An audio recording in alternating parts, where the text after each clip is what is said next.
hoy va a ser un gran día. Porque Él lo sabe. Porque Él no me dejará solo. Porque Él siente lo que yo siento. Porque Él está conmigo. Porque Él me va a bendecir. Por eso dijo Sproul, la necesidad más imperiosa del cristiano es conocer la identidad de Dios. Si la conociera, ni siquiera tendrías un mal día. Eventualidades sí, infortunios claro, alguna que otra tragedia que nos salpique la agenda y quizá en el peor de los casos. Pero eso no cambiará nuestro gozo, no pierdas el gozo. No pierdas el gozo de servir, no pierdas el gozo de vivir, no pierdas el gozo de levantarte cada mañana y decir, hoy va a ser un gran día. Está complicado el tránsito, pero va a ser un gran día. El jefe está peor que nunca, pero hoy va a ser un gran día. Llegas a casa, está la suegra cocinando. Hoy va a ser un gran día. Algo Dios quiere enseñarnos para que actuemos en fe. Para que actuemos como si fuéramos pacientes, como si fuéramos amorosos, como si fuéramos amados, como si fuéramos comprendidos. Para que actuemos en fe. Y cuando actuamos en fe y nos dejamos de quejar, el mar se abre. Vas a pasar por tierra seca, vas a decir, ¿cómo ocurrió este milagro? La fe es el eslabón perdido, es lo que conecta. El dejar de tener un mal día con el poder y la intimidad de Dios. Entonces, estás a punto de aprender una de las verdades más poderosas, más alentadoras y más inspiradoras acerca de Dios, que tienen que ver con estos días comunes, que a veces son demasiado grises, que a veces son demasiado acerbos, demasiado fríos. Es una de las verdades más inspiradoras. Una vez le preguntaron al filósofo y al orador y pastor presbiteriano Robert Sproul, un hombre de Dios que actualmente está en la presencia de Dios, pero que era un genio, era magnífico en su retórica, escribiendo libros. Se le preguntó, ¿cuál es, en su opinión, la necesidad más importante de un cristiano?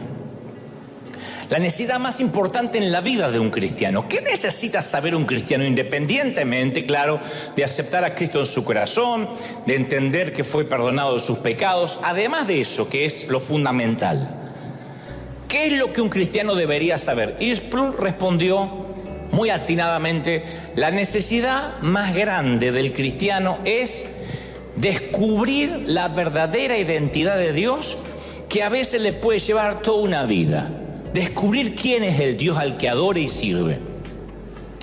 Y él agrega, si de verdad los cristianos entendieran o entendiéramos la personalidad y el carácter implicado de la naturaleza de Dios, nadie tendría un mal día siquiera nunca. De allí es que se me disparó este mensaje, por el dicho de este caballero. Dijo, si alguien entendiera, si lográramos entender la naturaleza de Dios, la relación que Él tiene con nosotros, ni siquiera tendríamos un mal día. No dijo ni siquiera nos enfermaríamos, no tendríamos quiebras financieras, ni problemas matrimoniales, ni problemas con los hijos. Dijo, ni siquiera tendríamos un mal día. O por lo menos una cafetera que no funciona no te arruinaría el día. Y este es el punto principal. Que los cristianos creemos, y aquí le pongo comillas, o suponemos que conocemos a Dios, porque venimos a la iglesia, porque lo adoramos, porque nos hablan de Él, porque el predicador nos habla una y otra vez de los mismos versículos. Pero yo sigo insistiendo esto de que necesitamos ver a Jesús con ojos nuevos. ¿Cuántos quieren esto? ¿Cuántos lo desean de corazón? ¿Qué significa con ojos nuevos? Con ojos frescos. Para ver a Jesús con ojos frescos uno tiene que desaprender mucho. El Señor continuamente decía, oíste que fue dicho por Moisés o por los escribas, mas yo os digo. Eso fue lo que alteraba a los públicos religiosos, que había que desaprender para poder aprender de vuelta. Aprender desde cero aprendemos todos. Desaprender es difícil. Por eso nos cuesta tanto los idiomas a los que tenemos cierta edad. Porque ya aprendimos a hablar de determinada manera. Y nos quieren enseñar mandarín o inglés de la noche a la mañana y somos duros para hablar. No es que tenemos acento, arruinamos el idioma inglés. Lo arruinamos. ¿Por qué? Porque nos cuesta desaprender la lengua materna. Nos cuesta desaprender lo que ya creemos que sabemos es nuestro medio de comunicación. En las Escrituras pasa igual. Cuando uno cree saber algo, entonces tiene un mito o se arma una manera de pensar estructurada que después cuesta que Dios nos dé un vino nuevo. Te voy a dar un ejemplo, solo un ejemplo y ya continúo. La mayoría creemos o creímos que Jesús hablaba y sigue hablando como si fuera un nativo de Galicia o de Cataluña. Creemos que si Jesús hablara hoy diría, pues vosotros sois la sal. Os lo digo para que os regocijéis y os alegréis. De cierto me habéis oído, tíos. Vas a flipar con esta bienaventuranza que está de la hostia. Entonces,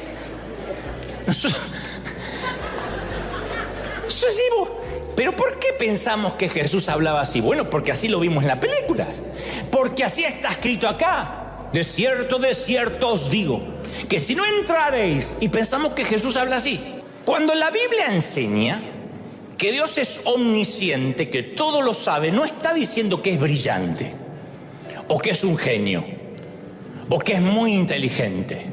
Esos son adjetivos para personas limitadas a los factores de tiempo y espacio. Tu hijo puede ser inteligente, o no, si salió al padre, o... es chiste.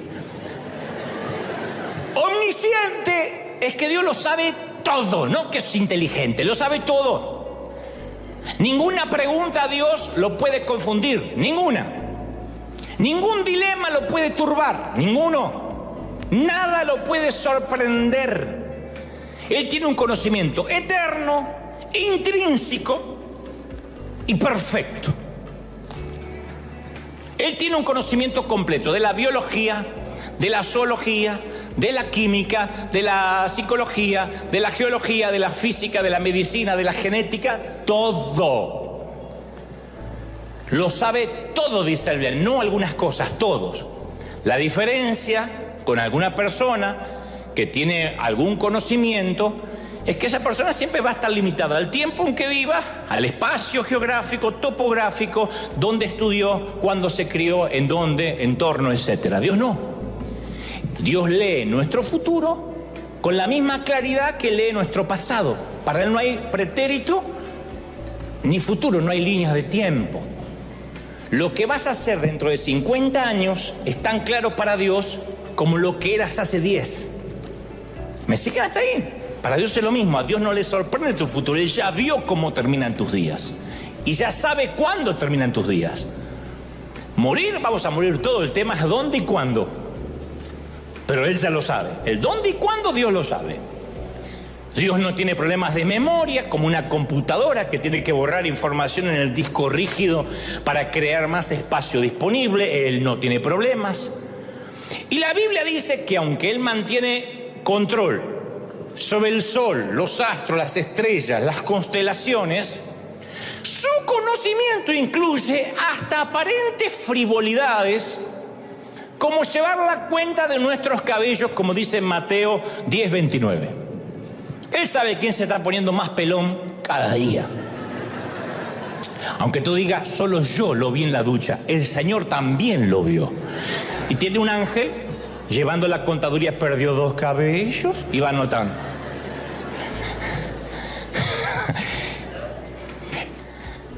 Yo sé que ahora posiblemente estés haciendo cosas que Dios no quiere que hagas.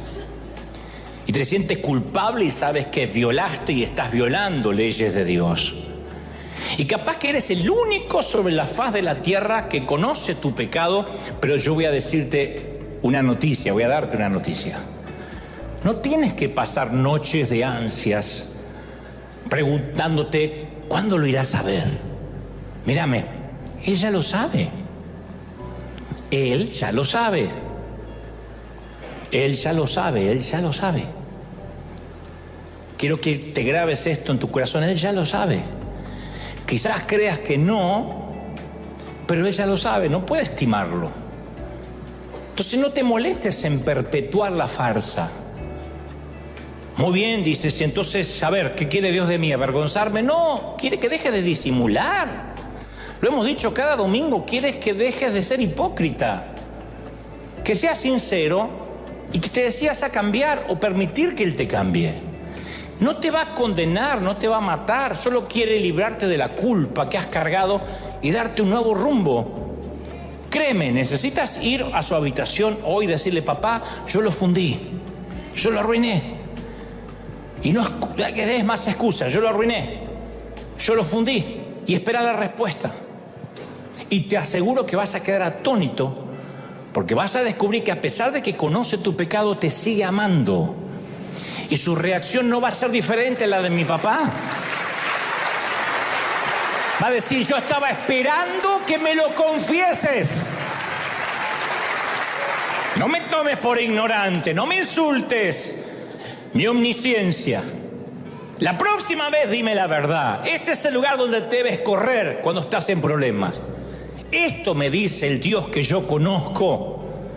No es un Dios libertino, no es que me importa más la gracia que la verdad, pero yo tuve papá, soy papá y sé cómo funciona. Uno no deja de amar al hijo. Así te funda el auto. Uno mueve el bigote. Y hay más noticias buenas sobre la omnisciencia de Dios. Que Él no solo conoce tu pecado, sino que conoce todas tus cicatrices. Es decir, Él no sabe solo lo que has hecho, sino que si te conoce mucho, sabe lo que te han hecho. ¿No es una gran noticia? Cada persona es herida de una forma u otra. Todos tenemos una historia triste si pudiéramos contarla. Aquí no hay nadie que diga: mi vida fue simplemente un jardín de rosas desde que nací en el Palacio de Buckingham. Nadie. Todos podrían decirme algo como: sabes, si supieras cómo eran las cosas en casa. No tienes idea, Dante. Si supieras cómo me trataban a mí cuando era pequeño. O si supieras el trato inhumano que mi padre le daba a mi madre. Si supieras el alcoholismo y cómo afectó mi familia. Y por supuesto que no lo sé. Y por supuesto que no tengo por qué saberlo. Pero Dios sí lo sabe, Él estaba ahí, Él lo sabe y no se perdió ni una millonésima de segundo de lo que te ocurrió. Él estuvo ahí. Las cicatrices están allí y Dios conoce cuándo te la hiciste, cómo y por qué. Y no son solo de nuestra infancia, porque algunos tienen heridas recientes, abiertas, sangrantes, que ni siquiera se les puede llamar todavía cicatrices. Son heridas.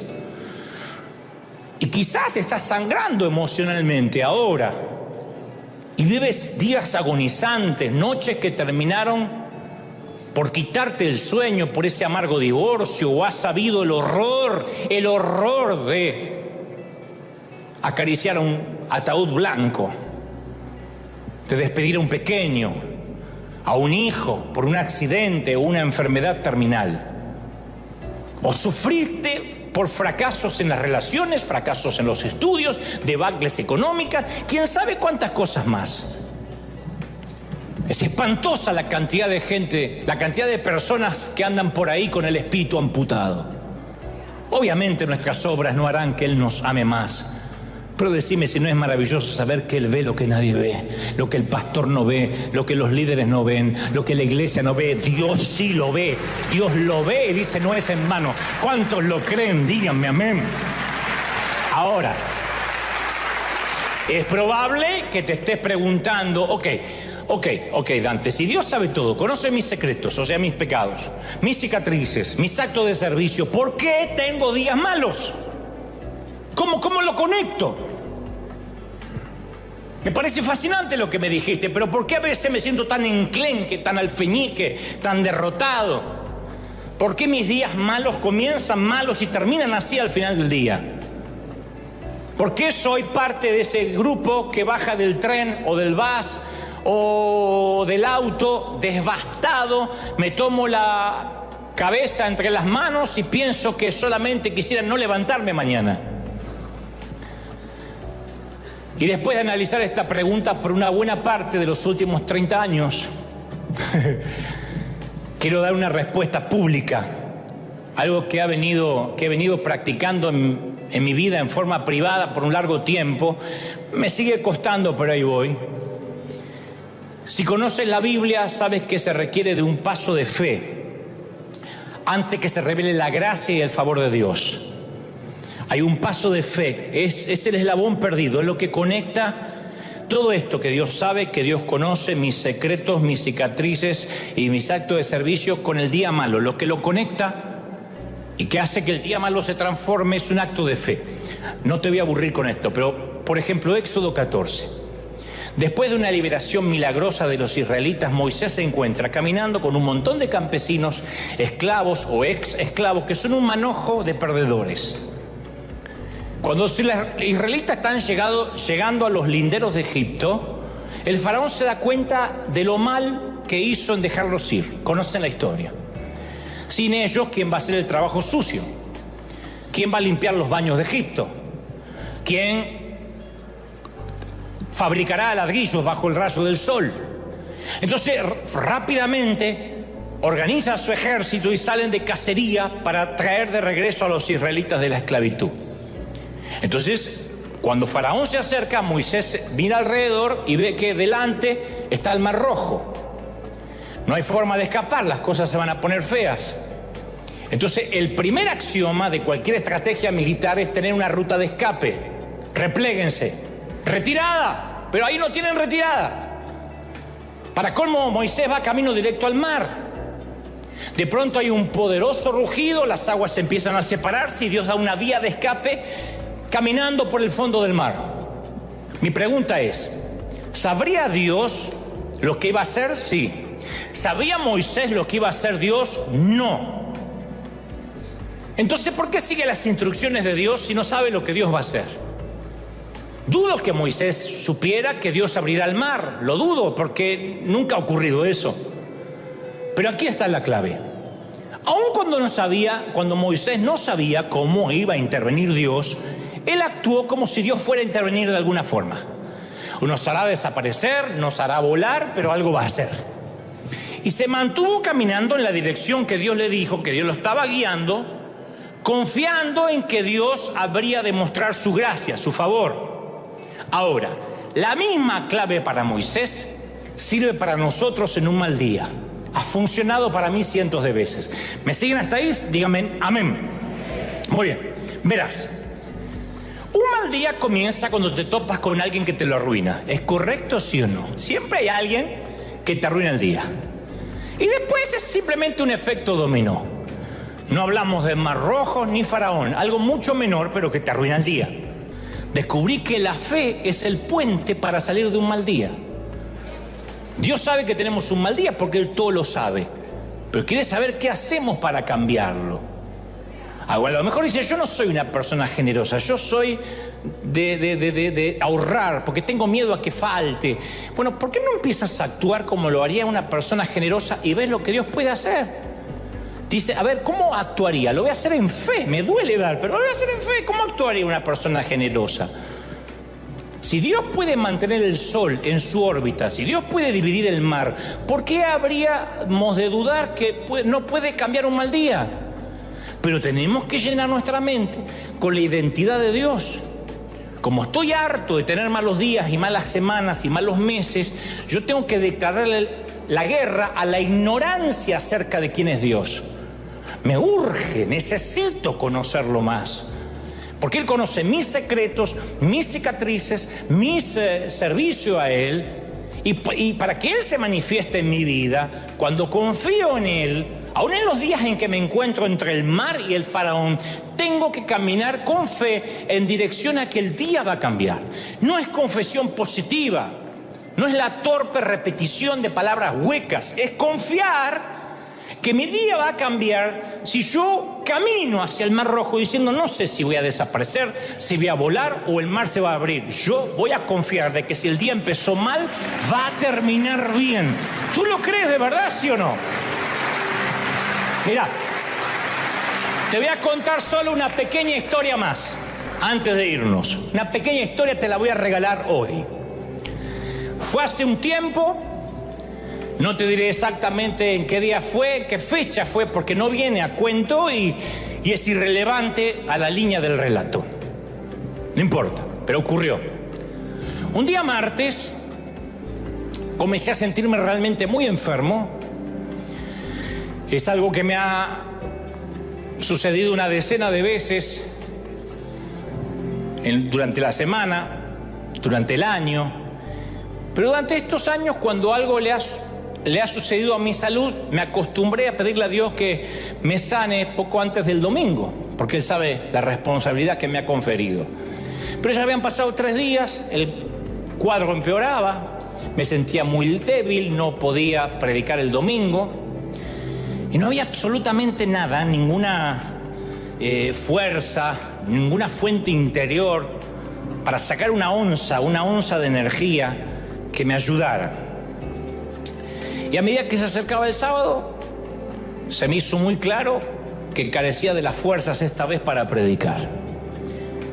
He tenido días malos, de lunes a sábado, pero si te dedicas a predicar, no esperas tener un mal día el domingo. Trato de que el domingo nunca sea un mal día. Y le pregunté al Señor si estaba bien que buscara un reemplazo, y Él me dijo: haz como prefieras, estará bien conmigo. Eso fue lo que sentí: haz como prefieras, si quieres un reemplazo, estará bien. Estará bien para conmigo. Era un padre diciéndome: si te sientes enfermo, está bien, que te quedes a descansar, yo estaré complacido. Pero si decides confiar en mí para predicar, te voy a dar mi gracia como siempre. Y yo le dije: no puedo, admití, no tengo fuerzas. Pero enseguida el quieto susurro del Espíritu le dijo algo cuerdo a mí fatigadamente y me dijo algo como: ve paso a paso.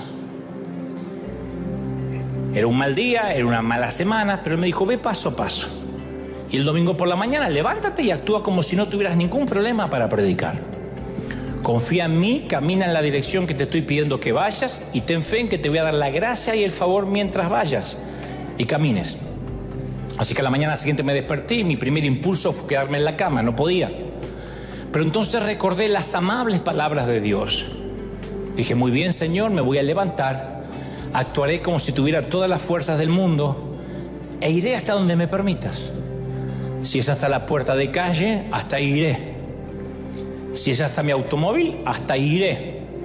Si es hasta el stage y subir aquí, hasta aquí llegaré. Seguiré adelante confiando paso a paso. Este ejemplo es para cualquiera que tenga un mal día, de salud, de relación, de finanzas. ¿Se hizo fácil todo de inmediato? No, no lo creas. Mientras me bañaba, me vestía y conducía hacia la iglesia, sentía una sensación de pesadez. Me dolía todo, me dolía todo. Cuando al final me paré frente a la congregación aquí, no sentí ninguna energía proveniente de Dios. Pero oré para mí, dije: Señor, aquí estoy confiando en ti. Me siento terriblemente débil esta mañana, ni siquiera puedo sonreír. No quiero dar lástima, no quiero que se den cuenta esta gente, porque probablemente tengan peores problemas que yo. Y han venido aquí a recibir una palabra de aliento, una palabra de favor, no una queja, no hoy. Pero aquí voy a permanecer y actuar como si me hubieses dado la gracia y el favor que necesito. Si me lo das, bien, la libramos. Si no me lo das, bueno, sé que me desmayaré aquí mismo, pero esto es lo que me has enseñado a hacer desde que era un jovencito. Así que aquí vamos. Me sentía como Mel Gibson en Corazón Valiente. Era William Wallace. La fuerza de un guerrero depende del tamaño de su corazón. ¡Oh! Me gustaría poder decir que en ese momento fui cargado repentinamente de energía, pero Dios me dio la suficiente gracia como para predicar, terminar mi mensaje sin que nadie notara que yo estaba enfermo. De hecho, muchos me dijeron que fue un mensaje maravilloso, que Dios les había hablado como nunca. Y capaz que te suene demasiado trivial, pero para mí fue uno de los momentos más maravillosos que he tenido, porque me pareció el colmo de lo absurdo caminar hacia un mar que está cerrado. Porque hubiese estado bien que alguien más lo hiciera, pero debí aprender que si lo conozco bien, Él sabe cuando tengo un mal día, y que si doy pasos de fe en un mal día, Él va a terminar abriendo el mar. Comportarme como que todo estuviese bien. Para mí la felicidad se deletreaba Fiat 1500. Esa era la felicidad. La vida no me podía ofrecer nada mejor. 15 años, un piojo flaquito manejando el auto de papá. Entonces, cuando él vio que yo podía conducir, me llevó a una estación de gasolina, se llama en Argentina estación de servicios, y me explicó la diferencia vital entre el motor que utiliza gasolina regular, lo que llamamos nafta, y el diésel. Si alguna vez cargas combustible, me aclaró, nunca te confundas, porque si pones diésel, mejor no lo arranques.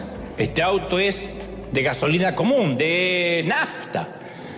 Si le pones diésel alguna vez, hay que vaciar todo el tanque, drenar los inyectores, el carburador, las bujías. Me podría fundir el motor y ya me estaba gritando a cuenta por si algún día lo iba a hacer. No hay problema, que no soy tan bruto. No me insulte la inteligencia, pa. Nafta común o diésel, sencillo, y este no usa diésel. Bueno, te lo digo. Ya sé. Aparte, ¿cuándo me va a dejar el auto solo? Nunca. Y entonces, ¿para qué me decís?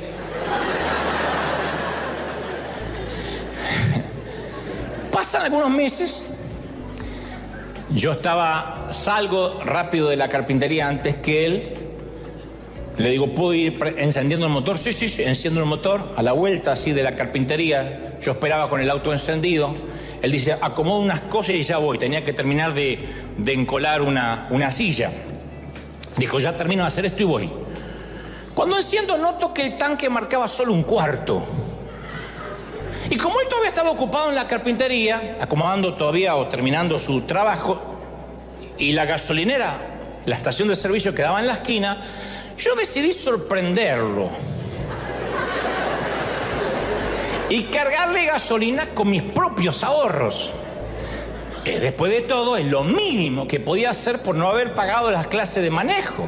Está bien que los gritos compensaban que no hubiese pagado, pero aún así improvisé. Dije, vamos, le voy a sorprender a papá. Como él no salía, lo llevo a la vuelta. Cuando llegué ahí, se me hizo una laguna. Yo no me acordaba, porque nunca más hablamos del tema. Habían pasado meses. Si era nafta común o diésel. Yo sabía que una era incorrecta. Allá no te sirves la gasolina tú mismo. Hay lo que se llama un playero, alguien que se ocupa, un empleado, dice, ¿qué le ponemos? Como yo no tenía celular, no porque éramos pobres, sino porque no se había inventado, y además éramos pobres, si se hubiese inventado yo no lo habría tenido tampoco, ni buena memoria, nunca tuve buena memoria, nunca me caractericé por recordar esas nimiedades. Seguí mi corazonada de líder nato que jamás pregunta y se guía por su instinto. Diésel.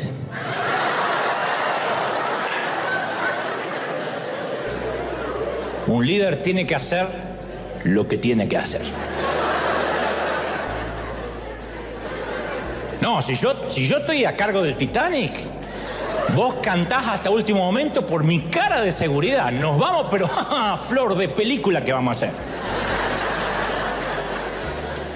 Yo soy seguro para esas cosas. Si me equivoco seguro. Cuando volví a encender el motor, hizo todo tipo de ruido, bla, bla, bla, bla, bla, bla, bla, y comenzó a salir mucho humo, una humareda. Dije, soy hombre muerto. Pero inmediatamente pensé, él nunca lo va a saber. Regresé rápido, el auto así, a estacionar en la puerta de la carpintería, y afortunadamente mi papá todavía no había salido. Así que lo apagué el motor y me quedé ahí. Él subió, dijo, bueno, maneja. No, papá, hoy maneja vos. Yo quiero descansar.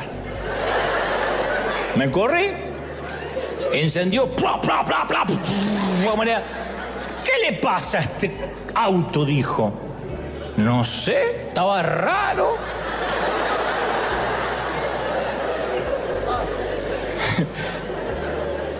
Y de regreso a casa el auto fue, no sé cómo llegó, tironeándose, echando humareda. Y mi padre manejaba todo tipo de hipótesis. A saber, decía, debe ser el carburador.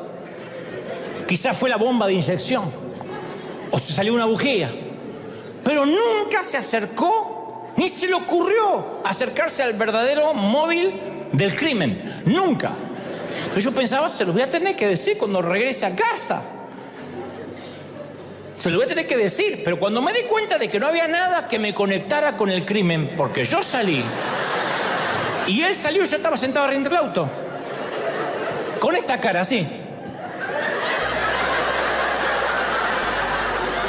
Que vos no dudás de una cara así. Yo opté por la salida diplomática de ignorar el problema. Esto no pasó, confesión positiva.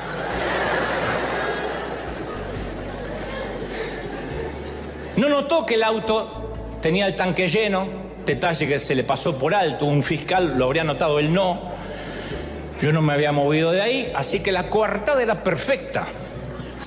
Voy a esperar hasta que él lo descubra, pensé. Si lo descubre, esa fue mi oración de la noche. Señor, si él lo descubre, tú conoces mi corazón, que yo quería cargarle combustible en señal de gratitud. Así que yo me voy a callar y tal vez él nunca lo descubre y tú vas a valorar que yo hice una obra de bien, porque yo quería bendecirlo. Al día siguiente el auto no arrancó siquiera, tuvo que remolcarlo hasta un taller mecánico. Y cuando regresó de ahí, papá estaba muy raro, muy serio. Y así pasaron varios días y yo decidí no preguntar para que mi interés no me delatara. Pues uno dice, ¿qué pasó con el auto? ¿Qué pasó de pronto tanto interés? Pasó una larga semana, mi padre actuaba muy raro. Una noche él mismo trozó un pollo, cosa que hacía mi mamá, pero él mismo lo trozó, repartió las 2 patas y las 2 alas para mi madre y mis hermanos y a mí me dio el trasero amargo. Y yo dije, lo sabe.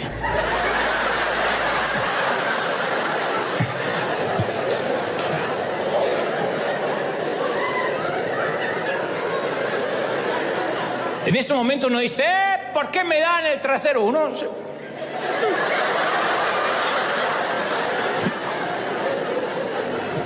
Pero ya me redarguía, el corazón se me compugía y decía, se lo tengo que decir, porque él ya debe saberlo, si no, no me hubiese dado el trasero del pollo, él ya debe saberlo. Él decía, dale la pata al pibe, si no me la dio. Cada minuto que me tarde es una traición abierta.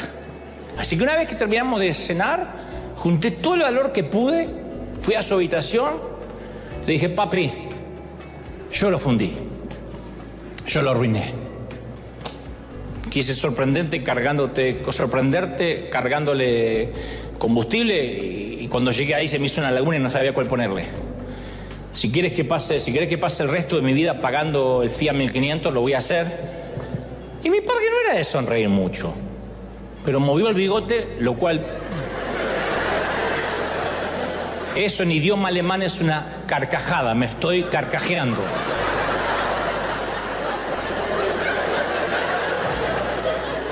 Significa no te mataré ahora. Y me dijo, ya sabía. Porque el mecánico me dijo que tuvo que drenar todo el motor porque le pusieron diésel. Y yo le dije a tu madre que el único que pudo haber sido fuiste vos. Pues yo estúpido no estoy, yo no le cargué. Así que estaba esperando que me lo confiese. La próxima vez decime la verdad, porque tu padre puede parecer, pero no es ignorante. No soy ignorante, no me tomes de estúpido, porque yo sabía que algo pasaba. No sé si sabía o no. Y cuando terminó de hablar, yo tenía una comprensión totalmente diferente acerca de la teología de la confesión y el perdón.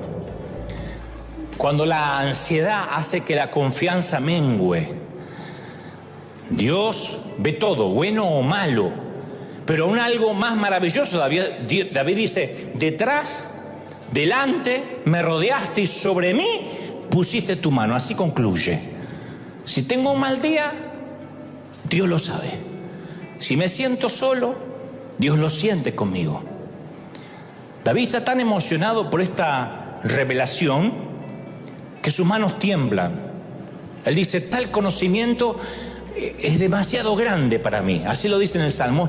No lo puedo digerir, no lo puedo elaborar. Todavía no lo puedo discernir, es un pensamiento demasiado grande, no lo puedo comprender y dice, hasta aquí llegué. Parece decir, si yo escribo algo más, sería una profanación, no voy a decir más, solo, oh Señor. Llega a la conclusión, Señor, te importo, a Dios le importo. se preocupa por mí. Dios se siente apasionadamente conmovido por lo que yo soy. Me ama. Hoy celebramos, como te dije, 100 domingos desde que en marzo de 2020 se declaró la pandemia y comenzamos estas transmisiones en vivo. Llegamos a 300 millones de vistas en todo el mundo. Mirá si Dios no es grande y no es maravilloso. 300 millones de vistas en todo el planeta. Eso es mucho. ¿Querés que te diga lo que más me sorprendió si tengo que hacer un balance? La cantidad de gente, cristianos veteranos y nuevitos, católicos, evangélicos, testigos de Jehová, simpatizantes, curiosos. Lo que más me sorprendió es la frase: nunca dejes de decirnos, Dante, cuánto nos ama el Señor. Nunca dejes de decir, te ama princesa, te ama príncipe. Dice, porque me cambió la vida. A lo que les respondo, nunca lo voy a dejar de hacer, porque a mí también me cambió la vida y lo estoy haciendo. Saber que Dios nos ama nos cambia un mal día, una mala semana, un mal mes, una mala vida. Tienen que aplaudir más que eso si lo crees. ¿Cuánto te ama el Señor? ¡Aleluya! Ahora, esto de que Dios lo sabe todo me hace sentir amado. Te digo una mala noticia acerca de que Dios lo sabe todo. Que si Dios lo sabe todo, lo sabe todo. Y que Él conoce nuestros secretos, pues lo sabe todo. La buena noticia es que de verdad Él se interesa por mí. ¡Qué buena noticia! Pero eso es una parte de la verdad. Y predicar una parte de la verdad es como si no predicara nada. Él lo sabe todo. Eso tiene una doble connotación. La mala noticia, si se me permite el término, que si Él está íntimamente enterado de toda mi vida, significa que está enterado de todos mis pecados y los tuyos, que a lo mejor son más que los míos.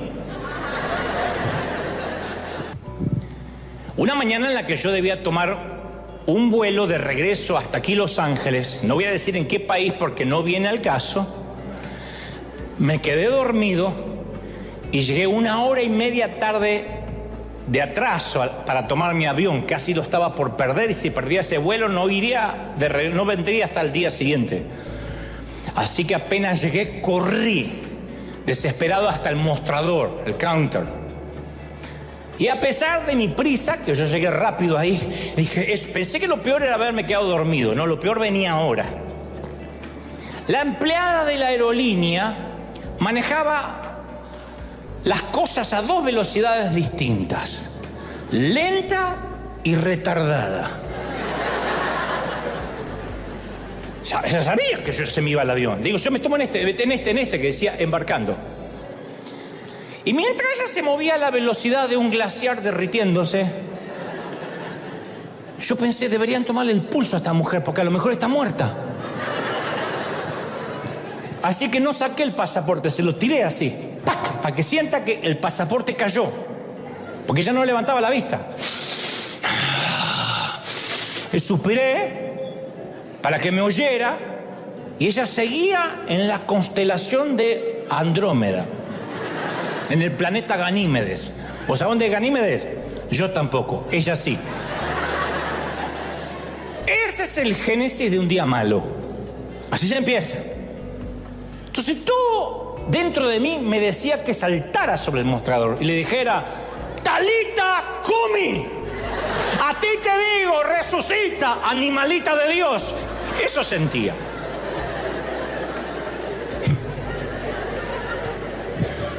Ay, no, ustedes habrían orado, los espirituales. Yo no. Y de pronto pensé, o sigo comportándome como un energúmeno hostil, o trato de ejercitar el dominio propio. No el demonio propio, el dominio propio. El demonio propio ya lo tenía. Y me pregunté, de verdad, ¿qué pasaría si solo por la fe, la convicción de lo que se espera, la certeza de lo que no se ve, yo actuara como si fuera una persona paciente? ¿Supliría a Dios su gracia para que yo sea un tipo paciente de verdad, si solo lo hiciera por fe, me pregunté, ¿cómo se comportaría un tipo paciente en esta situación? O sea, no alguien como yo, alguien paciente, ¿cómo se comportaría? Yo no tengo la menor idea, pero dije, vamos a practicar. Yo quería ahorcarla. Y ustedes dirán, pero eso es un crimen. Sí, pero vas a la cárcel con satisfacción. La ahorqué.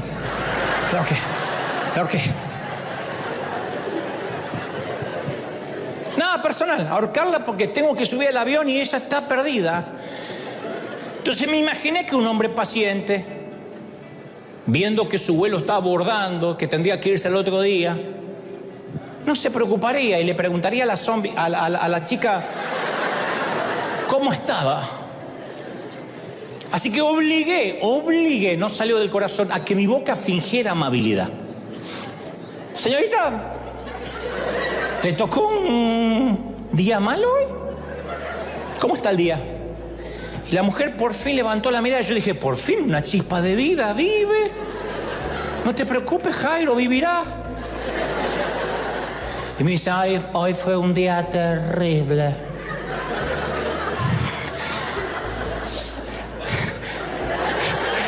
Se cancelaron todos los vuelos, varios. En todo lo que ella me explicó eso, yo predico 2 sermones. Y la gente me ha estado gritando todo el día. Yo pensaba, no es para menos, yo te hubiese gritado desde la puerta de haberte conocido. Y en ese momento la dama me pareció más humana. Y empecé a sentir que de a poquito la gracia de Dios estaba operando y me estaba volviendo un tipo más paciente. El pulso se me tranquilizó un poco. Aunque el pulso de la empleada creo que no se aceleró mucho, pero volvió a mirarme y me dijo, anoche estuve en su conferencia.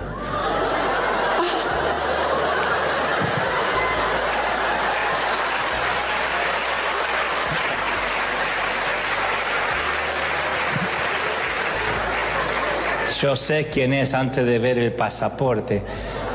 Así que le voy a hacer un upgrade para que aborde rápido en primera clase.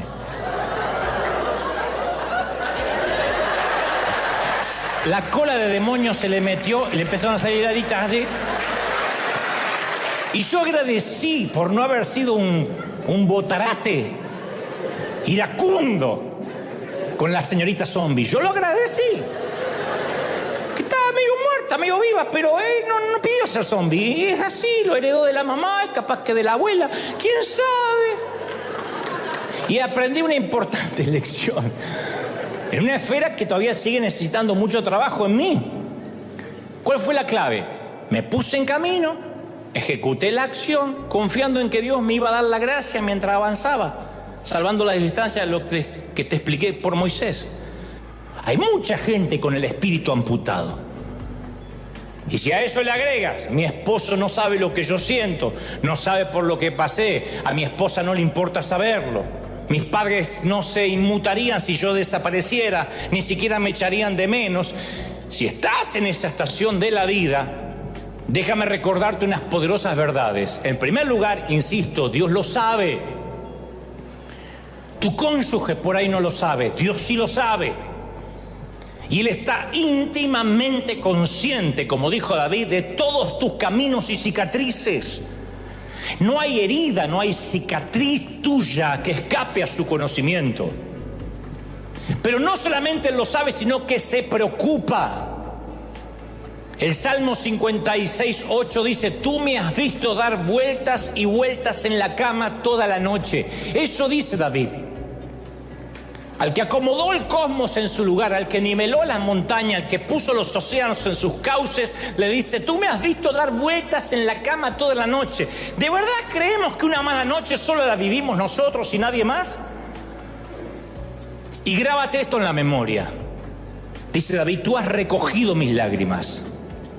Tú las has guardado en tu redoma y has anotado cada una de ellas en un libro. No es una poesía, no es una licencia poética. En la cultura del viejo Medio Oriente, cuando un soldado iba al campo de batalla, compraba un frasquito o redoma para darle a su esposa o a su novia o a su madre Y entonces las damas le decían: en tu ausencia te lloraré mucho, voy a estar muy triste, pero cuando regreses verás mis lágrimas aquí, y entonces sabrás cuán precioso eres para mí. Entonces, cuando Dios nos dé la bienvenida al cielo, y esto no es algo poético, es verdad, va a tomar la redoma de nuestras lágrimas frente a su rostro dulce y dirá: yo no pasé por alto ni una sola. Cada lágrima en tu duelo, en el panteón, en la sala de espera de cuidados intensivos, en la soledad, en la amargura de la soltería, la separación o el divorcio, la orfandad. Y además no solo Él recoge cada lágrima nuestra, sino que las registra en un libro. Dice: y las he escrito en mi libro. Dios nunca dejará de preocuparse por tus lágrimas. Así es como muestra lo mucho que le importas. Ese es el Dios que necesitamos ver con ojos nuevos. No tienes que llorar solo, nunca más. No te dije que no tienes que llorar, solo que no tienes que hacerlo solo. El que creó el universo te examina y llora y se conmueve contigo. ¿No es algo maravilloso? ¿No cambia eso tu mal día? Alguien tiene que decir amén. ¿Te cuento un secreto más? Si Él conoce tus secretos, tus pecados, si Él conoce también tus cicatrices, también conoce tus actos, mis actos, nuestros actos de servicio. Viste que a veces nos desanimamos porque decimos: todo lo que hago pasa inadvertido, nadie lo aprecia. ¿Para qué hago todo esto? Lo han dicho pastores, simplemente ovejas. Esto no respeta estatura espiritual. En un momento de la vida dice: ¿sirve lo que estoy haciendo? ¿A alguien le importa? Y ahí es cuando necesitamos recordar Mateo 6:4. Tu Padre que ve en lo secreto te recompensará en público, pero Él ve lo que haces en secreto. Dios observa y toma nota del cielo de cómo te duelen los pies al final del día luego de servir. Pero también sabe cuando usamos la lengua para contribuir con algún rumor. Y toma nota cada vez que visitamos a alguien en un hospital o en la cárcel. Cada acto de carácter, de convicción, de servicio, de valor es observado por nuestro Dios. Y toma nota de un Dios omnisciente. Cada actividad Él te dice: yo lo vi, continúa, hazlo de nuevo, sigue haciéndolo, te compensaré. No estuviste orando en vano, no estuviste adorando en vano, no me serviste tantos años en vano. ¿Cuántas veces Dios habrá querido mostrarnos su fortaleza, su favor, y no se lo hemos permitido? Dios es grande, Dios es poderoso, pero tenemos que invitarlo a que ese poder, esa gracia y ese favor entre en nuestra vida, sea parte de nuestra dinámica diaria. Algunos de ustedes, yo lo sé, y aquí también tienen que enfrentar días malos. Están tan preocupados y aterrados que no saben qué hacer. Bueno, yo te animo a que actúes como si estuvieras lleno del favor, de gracia, y veas, solo pruebes si Dios acaso no te da favor para continuar. Pablo nos exhorta en 1 Corintios 2:5 para que vuestra fe no esté fundada sobre la sabiduría de los hombres, sino en el poder de Dios. Todos tenemos un mal día, pero que ese mal día se transforme en el guión de nuestras vidas todos los días es una decisión nuestra. Y para dar la nota, porque ahora es cuando algunos pastores teólogos me empiezan a querer, y eso no me gusta mucho, quiero terminar con una poesía, una prosa del poeta y trovador catalán, un poco también para reconciliarme con los españoles y me dejaron de querer por lo que dije que Jesús era gallego. El querido catalán Joan Manuel Serrat suele cantar una bellísima canción que dice más o menos así, dice: hoy puede ser un gran día, todo está por descubrirse, si la rutina te aplasta, dile ya basta a la mediocridad. Hoy puede ser un gran día, date una oportunidad. Hoy puede ser un gran día, dice Joan Manuel, un ejemplar único, imposible de recuperar, que todo cuanto te rodea lo han puesto para ti, y si lo empleas como si fuera el último que te toca vivir, lo vivirás. No lo mires por la ventana, siéntate al festín, pelea por lo que quieres, no desesperes, Si algo no anda bien, hoy puede ser un gran día, y dice el catalán, y mañana también. Y cuánto más nosotros si tenemos al Señor. Hoy puede ser un gran día y mañana también. Vamos, celebra al Rey de Reyes, al Señor de Señores. Si crees que vamos a terminar en un buen día, me gustaría que celebres con un festín, con un aplauso grande. Hoy va a ser un gran día. Hoy va a ser un buen día, gente. Hoy va a ser un buen día. Vamos, celebra al Señor de Señores. Celebra al Rey de Reyes. Hoy va a ser un gran día. ¿Lo crees? Vamos, celebra, celebra. ¡Aleluya! Que se vaya esa mala onda. Que se vaya esa pesadez. Vamos, vamos, vamos. Mientras aplaudes, algo se libera en los aires. Algo se libera en los aires. Hoy va a ser un un buen día, dice el Señor. Bendito eres. Nos toca a nosotros comprender cuándo Dios abre una puerta y cuándo es el mismo Dios el que la cierra. Eso a veces nos puede llevar toda una vida. Saber cuando Dios dice sí y cuando Dios dice no. Y a veces nos toca mucho tiempo de peregrinar cristiano aprender la diferencia. Cuando Dios dice sí y cuando Dios dice no. Ahora, Dios quiere que aprendamos a diferenciar, porque pensemos en nosotros como padres. ¿Qué papá, qué mamá quisiera tener hijos a los que hay que decirles todo por el resto de la vida? Ponete esta ropa, cámbiate el calzón, metete a estas clases, andá a esa universidad, cámbiate el calzón, te dije, postula para este trabajo, casate con esta persona y cámbiate el calzón cuando te cases. Tené hijos. No, porque nuestra meta principal no es que ellos sean robots que cumplen instrucciones, aunque a algunas mamás les encantaría, sino que nuestra meta principal es que nuestros hijos lleguen a ser personas con criterio, con carácter, con sentido común. Y la única forma que pueden lograrlo es tomando decisiones. Ahora, desde luego, esto quiere decir que van a tomar decisiones buenas y decisiones equivocadas. A lo largo de la vida vamos a encontrarnos nosotros y nuestros hijos con puertas abiertas y con puertas cerradas. Ahora, mi pregunta es, ¿por qué algunas puertas nunca se nos abren? ¿Por qué hay puertas que por mucho que oremos no se abren? Ese es el meollo del mensaje. Esa es la cuestión que nos trae aquí.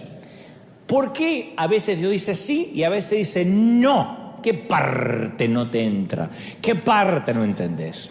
Entonces quiero que hoy juntos tratemos de entender el no de Dios, porque nos va a sanar. Porque yo a veces te digo, ¿cómo te ama el Señor? Y hay gente que dice, sí, si me amara, me estaría contestando lo que le estoy pidiendo. Entonces vamos a tratar de entender el no de Dios. ¿Y por qué nos dice no? Los ejecutivos del fútbol, de las grandes ligas, especialmente las europeas, que tienen esas transacciones millonarias con sus jugadores, dicen que los cambios más grandes son aquellos que nunca se concretaron. Esos son los cambios más grandes. Y de manera similar, algunas de las mejores oraciones son las que nunca recibieron la respuesta que nosotros esperábamos. Porque nosotros cuando oramos tenemos una expectativa de la respuesta, que no es la expectativa de lo que Dios va a responder. Entonces, algunas de las puertas más grandes son las que nunca se abrieron. Las mejores, lo mejor que no pudo pasar en la vida a todos, y ahora van a saber por qué, es que ciertas puertas no se abrieron.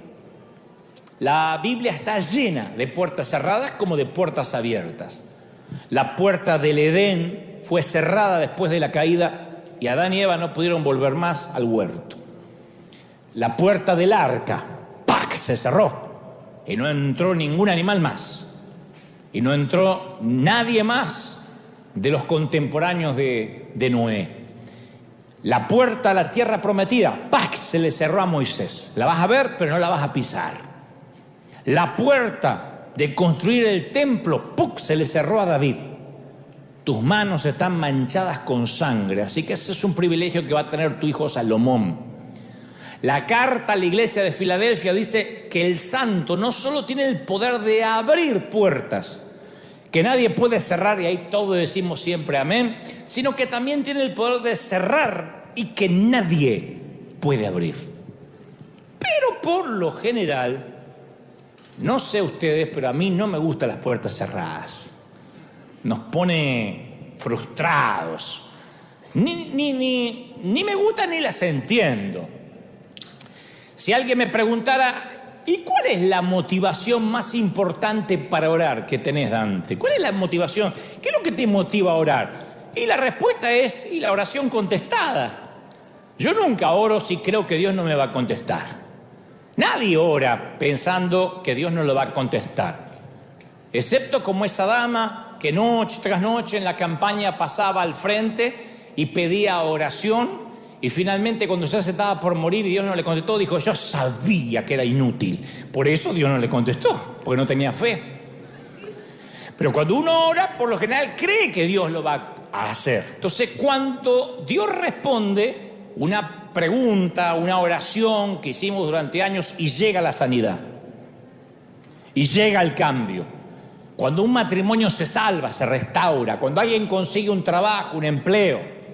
Yo sé que algunos son muy honestos y cuando encuentran un trabajo lo devuelven, pero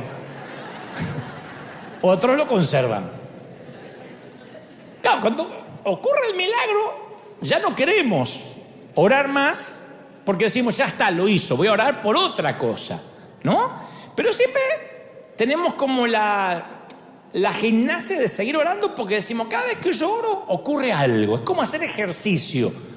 ¿Qué es lo que nos puede pasar que nos aliente y nos motive a seguir haciendo ejercicio? ¿Qué? Adelgazar. Si la báscula, la balanza no se mueve, si es inútil. Ya estuve como 15 minutos y no adelgazo.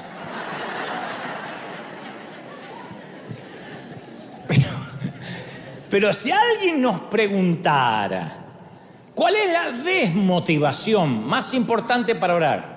¿Qué es lo que te da más flojera, más frustración, que te dice, que piensas, no tengo ganas de orar, que te da desdén, desidia de orar? Y las oraciones sin respuesta. Cuando uno ora y parece que Dios no contesta. Entonces a algunos les encantaría casarse, por ejemplo, y oran durante años para conocer a la persona adecuada, pero no les pasa. Y tienen todo para dar, y tienen mucho amor para entregar, y mucho cariño para compartir, pero oran y dicen, no, tampoco me voy a casar con cualquiera por el hecho de cambiar el estado civil, pero Dios no me contesta, quiero enamorarme, quiero conocer a alguien, y uno es peor que el otro, o una es peor que la otra. O alguien lucha contra la depresión por años, y siempre ora que Dios se la quite, que se le vaya esa tristeza que a veces le embarga los domingos por la tarde, los lunes, los viernes, los jueves, los sábados. Y no pasa. Ahí está la tristeza minando tu interior. O a alguien lo engañan o lo perjudican gravemente de manera financiera, una sociedad, o lo despiden arbitrariamente. Y le pide a Dios que haga justicia. Mucho oramos eso, Señor, haz justicia, Dios ve. Hay un Dios que ve. Y la justicia no triunfa. Y parece que Dios no vio. Entonces empezamos a frustrarnos. Ni hablar cuando ninguna universidad te acepta y mandaste aplicaciones a todas. Cuando ningún médico da con la solución, ni siquiera con el diagnóstico, no te saben decir, te llenan de remedio y cada médico te da un medicamento diferente. Cuando no conseguimos compradores para la casa, o no nos rentan, no conseguimos alquiler, o no conseguimos alquilar. Cuando ningún abogado nos da esperanzas de arreglar nuestra situación migratoria, por ejemplo. Entonces vemos que los caminos están cercados con barricadas. Sabemos lo que es estar frustrado por una puerta cerrada, una puerta que parece que no se va a abrir nunca, bloqueada. Yo creo que ninguna criatura del mundo quiere sentir que la dejan afuera, del lado opuesto de la puerta, obviamente. Entonces las puertas cerradas desaniman. ¿Cómo no? Las puertas que se cierran te frustran y aparecen en un trabajo, en una relación, en nuestras finanzas, en nuestra educación, incluso en nuestro ministerio. Cuando Dios cierra las puertas y dice no, y uno dice, pero si yo le quiero servir, si yo lo único que quiero es hacer algo para Él y me cierra la puerta, uno como que no lo entiende porque, uno tiene la intención noble de hacer algo, ¿no? Una oportunidad que queríamos queda inaccesible y sentimos como que la vida se nos va apagando, sentimos como que la esperanza se nos va derritiendo, herrumbrando, y como que a Dios no le importamos. Debe ser algo bueno, pienso yo, que solo Dios tenga el poder de cerrar de tal manera que no pueda ser abierto. Debe haber alguna razón por la cual un padre puede cerrar una puerta y no lo deja al nene salir. Tiene que haber una razón. Tiene que haber una razón por la cual una madre cierra o pone alto ciertos elementos que los niños no deben ni pueden tocar. Debe haber una razón por la cual el cajón de los cuchillos tiene un precinto mientras que haya niños curiosos en la casa. Entonces muchas veces la puerta cerrada que hace que me sienta frustrado en su momento, más adelante entendemos que es un momento de gratitud. Decimos, claro, por algo Dios la cerró. Yo a veces me descubro diciendo, Señor, gracias por aquellas puertas cerradas. Fui tan ganso en estar orando y orando para que se abriera lo que no se tenía que abrir. Gracias por esa puerta del colegio secundario que se me cerró en la jeta, porque yo no estaría acá. Me dedicaría a ser técnico electrónico en cualquier parte del mundo. Gracias por un pastor que una vez me dijo, un pastor alemán, lo quiero mucho, pero después nos reconciliamos antes que él partiera, pero que me señaló con su dedo huesudo y me dijo, usted no tiene futuro en la iglesia, usted no sirve, porque yo nunca hubiese comenzado un ministerio con jóvenes, no le habría creído al Señor si me hubiese inclinado en el apoyo del pastor. Así que yo le agradezco a aquel hombre que me sentenció de alguna manera, porque al cerrarme una puerta no me quedó otra que orar. Agradezco que una vez en Argentina alguien me dijo, si algún día liderás una iglesia en Argentina, lo voy a tomar como una traición. Ni se te ocurra algún día liderar una iglesia en Argentina. Gracias a Dios, porque no estaríamos acá, no seríamos ricos. Gracias que las puertas se cierran, porque Dios siempre tiene algo mejor, algo más grande, algo maravilloso. Digo, ayer pensaba, y te hago el mismo desafío, no ahora, regresen acá, traigan la mente de vuelta, pero en casa, piensen en una lista, pongan las puertas abiertas y las cerradas. Van a ver que hay un montón de cerradas que te salvaron la vida. Sí, mira, dice amén, amén, amén. Una que pateó 3 novios. Dios le salvó la vida. ¿O no? Por las veces que presenté un proyecto de televisión a un canal cristiano y me dijeron, no, esto es muy mundano. Acá no vemos Biblia, acá no vemos palabra de Dios. Menos mal, no se me hubiesen abierto las puertas en canales seculares. Estaría allá dentro de la pecera, en un canal cristiano. Digo, si no me hubiesen cerrado la puerta, no me hubiese atrevido a más. Por esa oración que estuvo sin respuesta por años. Y después vino, pero yo aprendí en ese desierto, en ese sequedal, en esa travesía, yo aprendí lo que no hubiese aprendido si hubiese tenido una recompensa inmediata. Aprendí mucho.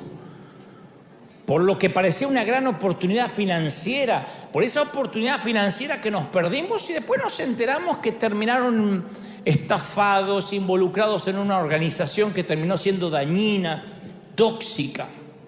Entonces Dios cierra ciertas puertas. Por esa gente que se fue de mi lado, y yo decía, Señor, ¿por qué se va? Tráela de vuelta. Pero Dios no me hubiese rodeado del equipo maravilloso que tengo si no hubiese cortado la cizaña cuando la tuvo que cortar. Hay gente que salió de tu lado y en el momento te pusiste a orar para que la gente se regrese. Y Dios dice, no sabes lo que estás pidiendo. Me pediste que dejar de estar drenado, dejar de estar vampirizado. Estoy limpiando tu entorno y volvés a pedir los vampiros. Entonces yo le agradezco a Dios por esas puertas cerradas. alguna vez husmeando en las redes, no me digan amén, pero alguna vez husmeando en las redes, te encontraste con aquel exnovio con el que cortaste hace 20, 30 años, aquella chica que no te daba bolilla, la encontraste, te pasó de decir, gracias, Señor. Amado Padre, qué bueno. A ver, más fotos, tiene que haber más fotos. ¡Ay, sí!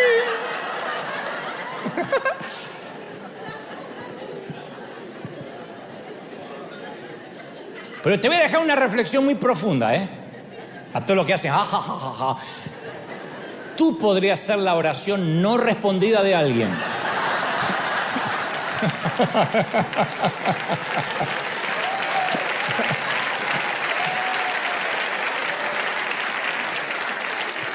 No quiero meter el dedo en la llaga, pero alguien ya te encontró y agradeció al Señor. Gracias por salvarme de eso. Alguien agradeció porque Dios le cerró la puerta que eras tú. Eso pasa. ¿Es así? Ahora, no agradecemos por todas las puertas cerradas, porque hay muchas que siguen cerradas y siguen sin gustarnos que estén cerradas. Las abriríamos de una patada si pudiéramos. Puertas ambiguas. Jesús mismo, cuando habla de la necesidad de perseverar en la oración, dice, llamen y la puerta se os abrirá. Y da el ejemplo de la mujer que importunaba al juez y hasta que el juez le hizo justicia, aunque era un hombre injusto, de tanto que ella llamaba. Pero no dijo cuál puerta hay que seguir insistiendo. No dijo qué tan fuerte tendríamos que golpear. Tampoco dijo cuánto tiempo deberíamos insistir, ni con cuáles. Entonces, ¿cómo sabemos a qué puertas cerradas seguir llamando y a cuáles decir no? Ya está cerrando Dios. ¿Cómo sabemos si seguir persiguiendo ese trabajo? ¿Cómo sabemos si seguir persiguiendo a esa chica, ese muchacho? O decir, ya está, no lo persigo más. ¿Cómo sabemos si perseguimos esa universidad? O decir, ya está, no persigo más, no aplico más, ya está, me dijeron que no. O ese sueño. ¿Cómo sabemos si deberíamos olvidar algo, olvidar esa puerta o seguir adelante insistiendo? Ese es el gran juego de la vida. Si fuera fácil, yo no estaría predicando de esto. No es fácil. La buena noticia es que hay una respuesta simple de 2 palabras para todas esas preguntas. La mala noticia, que esas 2 palabras es no sé. Quizá nunca lo vamos a saber con seguridad durante esta vida. ¿Qué puertas hay que insistir y qué puertas no hay que insistir? Pero Dios tiene en mente cosas más grandes que nosotros tengamos que saber algo con seguridad sí o sí. Dios tiene un plan más grande que darnos seguridad respecto a las puertas. Y uno va por la vida preguntándose, pero para entender por qué, esto es lo que a mí me gusta más. Algunas puertas no deberían abrirse y Dios no las quiere abrir. Para entender por qué hay puertas que se cierran, primero uno tiene que entender y desarrollar una gran habilidad para saber qué puerta Dios cierra y qué puerta hay que empujar, porque a lo mejor el enemigo está poniendo una traba, a lo mejor es una puerta humana que quiere encerrarnos. La habilidad para saber eso es lo que más cuesta. Y yo quiero que hoy, al menos en un torpe intento, acá y los que están en sus casas, veamos juntos qué puede estar tramando Dios con ciertas puertas cerradas que hay en nuestra vida. Y para esto necesito que hagamos un sincericidio, que seamos brutalmente honestos. No me digan amén, pero en su corazón. Todos los que estamos aquí presentes en River hoy, y donde nos estén mirando desde cualquier parte del mundo, todos los seres humanos poseemos un punto ciego. Algo que no vemos de nosotros, todos. Aunque digas, yo me conozco, hay un punto ciego. Yo quiero que pienses esto. En un grupo, por ejemplo, de gente, en un grupo humano, si todos están cantando y hay uno que canta desafinado, en un coro, no amateur, sino que en el coro, en el micrófono, canta como una gallina que sabe que morirá al amanecer. En un grupo humano, si alguien tiene un gesto irritante, un trastorno obsesivo compulsivo, un TOC, un ruido raro, si alguno en un grupo habla demasiado, habla y habla y habla y de todo, habla y de todo opina, si alguien es fanfarrón en un grupo, o si alguien en el grupo es amarrete, no come banana porque le da pena tirar la cáscara, devoto de la Virgen del Codo en un grupo, o si alguno viola el espacio personal, hay gente que cuando te habla se acerca demasiado y te pone acá el aliento. O si alguien está emocionalmente necesitado y a quien se le acerca lo drena a la hora que sea, te arruina una Navidad, un cumpleaños, te arruina lo que sea. O si alguien tiene un carácter putrefacto, para no decir podrido, que queda feo. ¿Quién es la última persona en enterarse? ¿Quién es el último que se entera? El que tiene el problema. ¡Yo, mal carácter!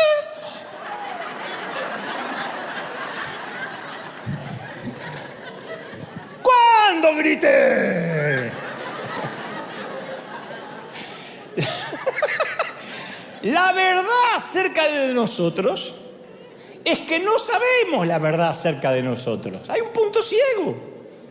Las otras personas lo saben, ya te digo. Hablan de nosotros entre ellos.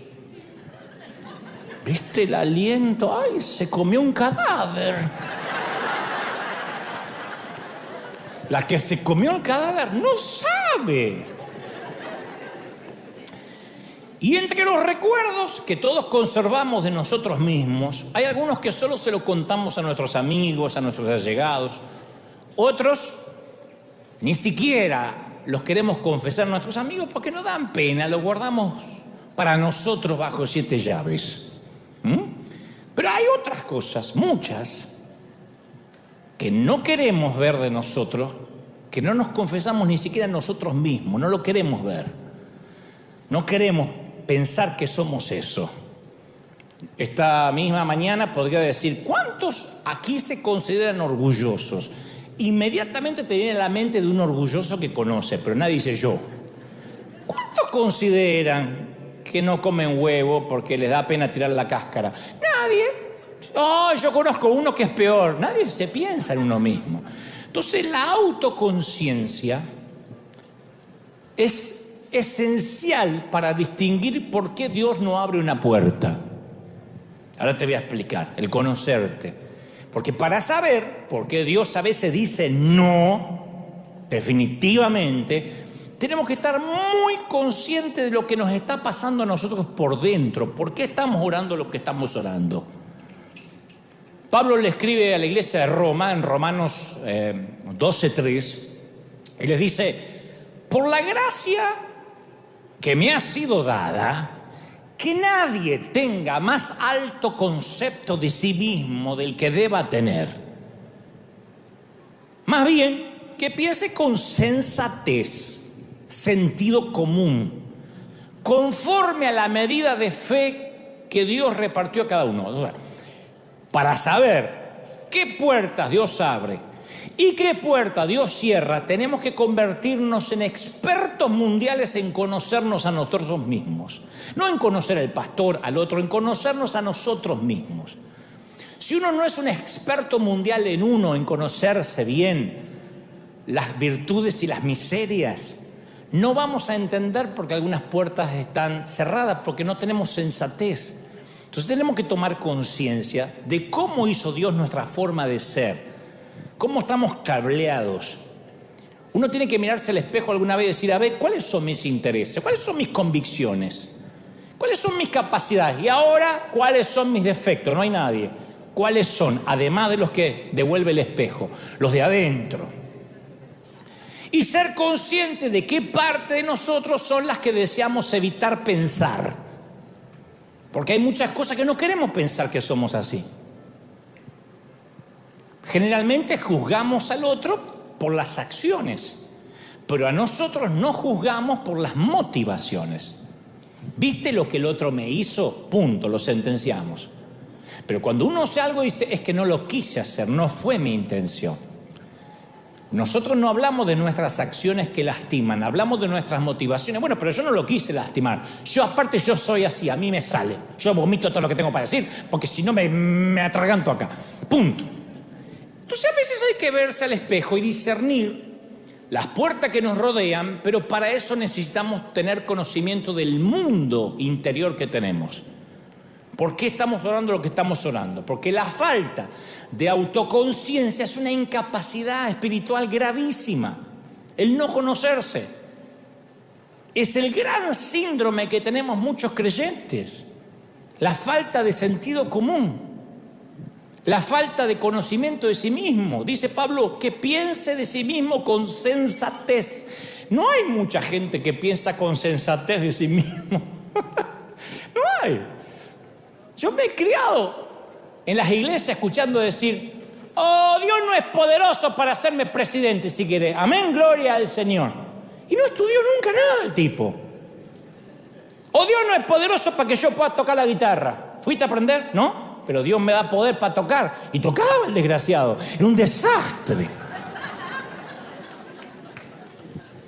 O Dios no es grande para darme un auto así, último modelo. Ni siquiera puede mantener una casa, ni la familia, ni trabaja. Pero yo ya le impuse las manos y no entiendo por qué Dios no me da ese auto. Le llaman a hablar en fe. Le llama confesar. Yo le llamo hablar sin conocerse. Sin sensatez. Sin sentido común. Es como aquel que no se baña, tiene mal aliento, no se educa, olor a pata, pero ora por la chica más linda de la iglesia. Vos lo ves a él, decís, Señor, oye, llévatelo, te lo mandamos. Pero él mira a aquella despampanante y dice, esa quiero para mí, no menos que eso. ¿Él se vio alguna vez lo que está pidiendo? ¿Por qué lo irían a elegir? O al revés, ¿no? Es falta de sentido común. Ahora, Dios es poderoso para que la chica se desmaye y caiga a tus pies. Sí, capaz que le baja la presión y se desmaya, pero no es que se va a casar.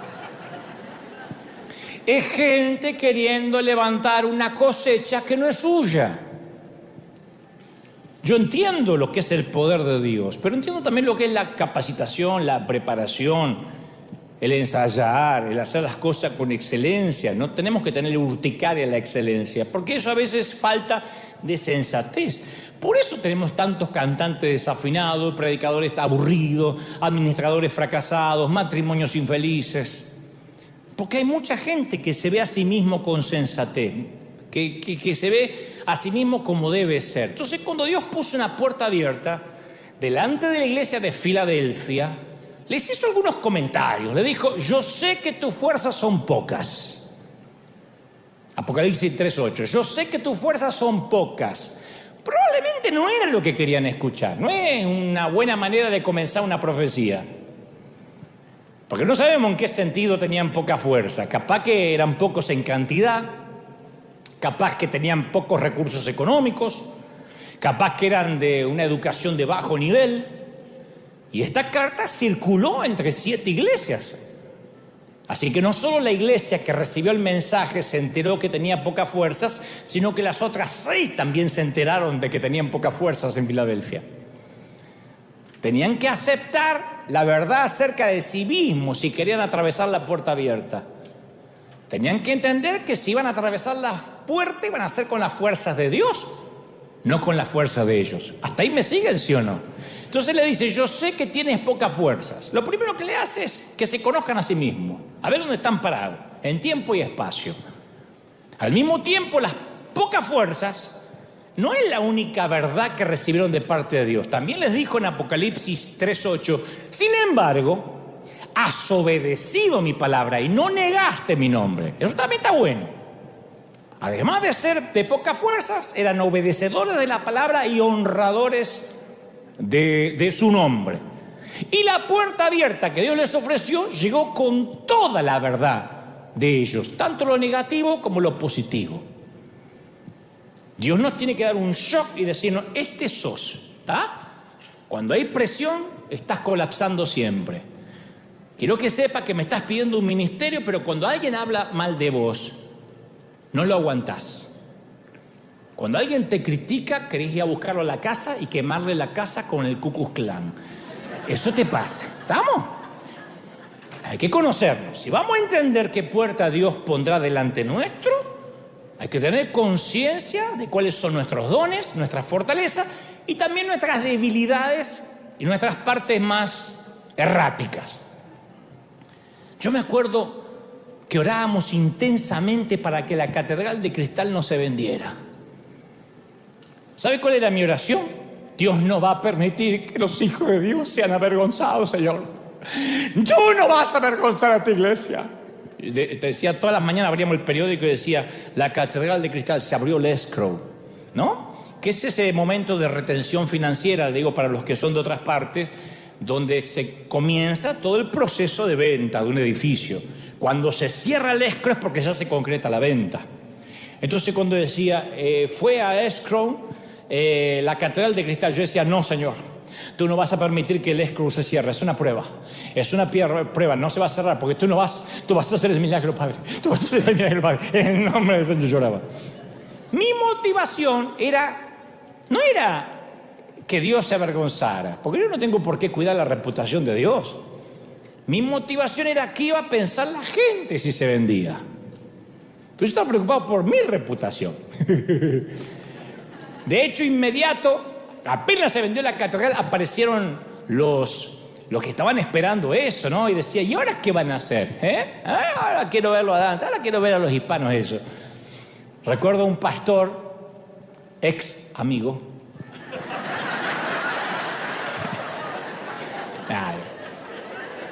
Si se arrepiente y se arrodilla algunas horas, yo le perdono porque... Llamó y dijo, ¿aló? Le dice a la secretaria, ¿habló con la Catedral Católica? Dice, no, en la Catedral de Cristal. Ah, no sé, me dijeron que Dante se hizo cura. ¿Puedo hablar con el padre? Era un pastor. Entonces, ahora no dejo de pensar qué hubiese pasado si Dios hubiese oído mi oración, si la catedral no se cerraba. Número uno, nada de lo que pasó hubiese pasado y no estaríamos aquí y no seríamos River, un río que no se ha detenido y llegó a todas partes del mundo. Mirá si Dios sabe o no sabe. Entonces, a veces es mejor, escuchen esta frase para tuitear, pero no ahora, después. Es mejor reconocer que pasamos por una puerta equivocada a pasar el resto de nuestra vida viviendo en una casa equivocada. Hay gente que por no reconocer que se equivocó de puerta, que se equivocó al pedir eso, al forzarlo, prefiere vivir en la casa equivocada por el resto de la vida. Che, no era esta puerta. Ah, pero ya entré. No voy a salir, ¿qué van a decir la gente? Y vive en una casa que no era la de él. Por eso cuando voy a orar por algo debo pensar, ¿qué me motiva a orar? ¿Qué hay en mi mundo interior? ¿Qué me está motivando a orar? ¿Por qué estoy orando en realidad? Porque después nos enojamos por las puertas cerradas, pero lo que nosotros queríamos era cuidar nuestro ego, a veces, como me pasó a mí. Entonces, ser honestos en cuanto a las puertas que queremos que Dios abra, nos permite saber la verdad acerca de nuestras motivaciones, de nuestras ambiciones. Ahora, si uno quiere que se hagan los planes de Dios, tendríamos que estar dispuestos a conocer verdades sobre nosotros que no nos van a gustar. No vas a encontrar lo que encuentres. No te va a gustar lo que encuentres. Cuando uno excava arqueológicamente en su interior, no le gusta lo que ve. Jesús dice que va a doler. Jesús dijo, conocerán la verdad y la verdad os hará libres. Pero primero te va a traer amargura. Buscar la puerta abierta te va a decir la verdad de lo que realmente perseguimos y por qué pedimos lo que estamos pidiendo. Yo conocí a gente que se cambia de iglesia, no porque no recibe palabra, porque Dios no le habla, sino porque allá le dan un micrófono. Y siempre prefieren ser cabeza de ratón antes que cola de león.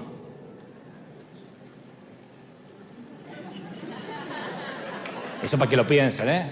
¡Oh! Fariseos capítulo 4, versículo 5.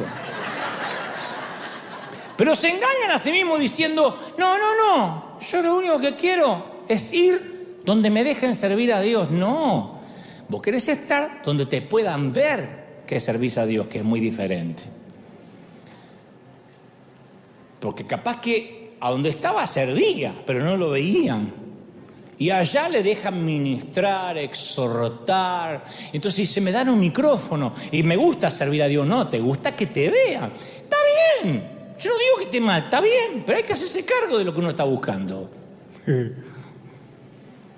Hay que ser brutalmente honesto y decir, a ver, a mí me gusta que me vean, me encanta que me vean. Bueno, sacate foto. Pero digan, ay, no, yo no me gusta, yo no, a mí no me gusta.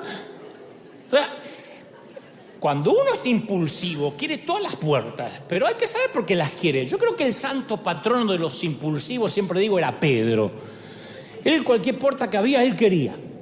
Recibe la invitación de seguir a Jesús, fue el primero que dice la Biblia que lo siguió inmediatamente, ni pensó, vamos, dijo. Ni a la mujer le avisó, vamos.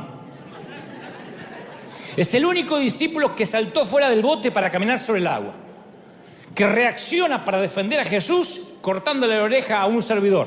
No fue estratégico, pero lo hizo. Hablaba antes de pensar, le advierte a Jesús que no diga que va a ser crucificado. Propone construir santuario para Moisés, Elías y Jesús. Y dice la Biblia en Marcos 9:6, porque realmente no sabía qué otra cosa decir. Claro, a él nunca se le ocurrió que podía quedarse callado. No estaba en sus posibilidades de cerrar la boca, ¿no? Promete serle fiel a Jesús, pase lo que pase, después lo traiciona, lo niega. Y en las antípodas de Pedro, ¿quién está? Yo encuentro rápido, por ejemplo, a Gedeón, en el antiguo pacto, que cuando Dios lo ve estaba trillando trigo en el fondo del lagar para esconderse de los madianitas. Está en el libro de Jueces 6:11. Trillar trigo en un lagar es como preparar una cucharadita de café, así, una cucharadita, ni siquiera una tacita. Habla de que era un tipo temeroso, con temor, y Dios lo llama, ¿no? Y le dice, tú vas a ser el libertador de mi pueblo. Y él dice, ¿cómo yo voy a rescatar a Israel? Dios le pone una puerta abierta y dice, no, mi clan es el más débil de toda la tribu de Manasés, soy el menor en importancia de toda la familia. Por eso digo que en el otro extremo de Pedro está Gedeón. Algunos son como Pedro y otros son como Gedeón. A veces no hay que orar por todo, a veces hay que obedecer. Pero Gedeón le pide reconfirmaciones. Los que no saben la historia, pide un vellón. O sea, un pedacito de piel de animal. Dice, Señor, yo la voy a poner acá, en el piso. Había mucho rocío por la mañana, ¿no? Entonces dice, si la tierra se regaba por rocío. Entonces dice, a la mañana yo quiero que caiga el rocío y que el vellón quede húmedo y toda la tierra esté seca. Y entonces voy a saber que vos me hablaste. Y Dios le moja el vellón al otro día. Se toma un día más el tipo y dice, no, vamos a hacer una cosa. Yo pongo el vellón, que se moje alrededor y que el vellón quede seco. Yo digo, está bien, es la última que te hago, ¿eh? Es una de las historias peor malentendidas de la Biblia. Porque el vellón no era una señal de fe de Gedeón. A veces algunos haciéndose lo espiritual dicen, ya le pedí un vellón, aleluya. Gedeón siempre supo lo que tenía que hacer. El vellón fue una expresión de su incredulidad. Estaba pidiendo reconfirmación porque no podía creer que el Dios que le estaba hablando era el Dios de él. Era una concesión que Dios le dio a sus dudas. Está bien, que era un vellón, te pongo... Pero un vellón no es fe, es incredulidad. Entonces aquel que dice, yo para saber si una puerta de Dios pido 3 reconfirmaciones porque sos 3 veces incrédulo. Pero volviendo al tema de las puertas, muchas veces pedimos algo inadecuado y Dios la tiene que cerrar. Cierta vez los discípulos entran en una aldea samaritana que no los recibe bien. Claro, si había una tensión entre Samaria de Israel y Santiago y Juan quieren orar, justo Santi y Juanchi, justo los dos, todo. Lo que la señora Zebedeo quería poner a la derecha y a la izquierda.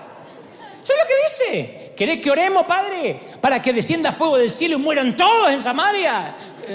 Jesús dice, te agradezco la gentileza.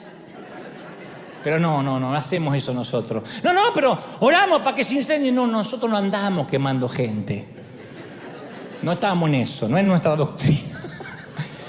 Aunque hasta el día de hoy hay muchos así que le encanta mandar al infierno a los otros. Si vas a arder, aleluya, te voy a ver arder. Hay gente que son como los hijos de la doña Cebedeo, ¿no? Entonces toda la Biblia vemos puertas cerradas, respuestas a pedidos equivocados.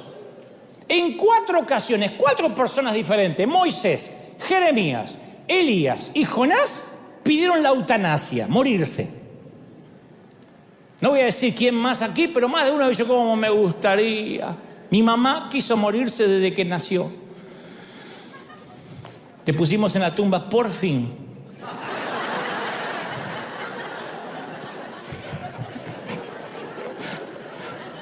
Ustedes me van a matar.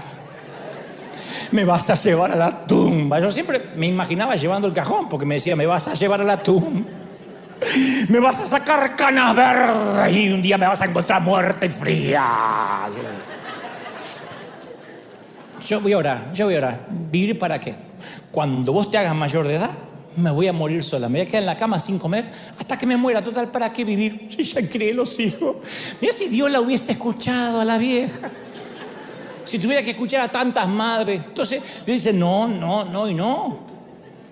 Yo creo que estos profetas, después de la depresión, agradecieron, se alegraron de que Dios les dijo que no. Gracias a Dios las veces que nos dijo que no. No, ¿qué parte no se entiende? No. Algunos de los mayores regalos de Dios son las oraciones sin respuestas. Yo sé que nos cuesta entenderlo, pero lo mayor que Dios te pudo regalar es lo que no te respondió. Las puertas se cierran porque hay algo mejor. Y está bueno que Dios se reserve el derecho de admisión, de decir sí o no, porque Él sabe mejor que nosotros qué es lo mejor. Todo poder que tiene el ser humano lo corrompe. A nosotros nos dan poder y lo usamos para destruir. Esto aplica a la palabra, el poder de la palabra, el poder de la lengua, el poder político, el poder económico, el poder nuclear. Imagínate si al orar tuviéramos un poder sobrenatural que suceda todo lo que querramos.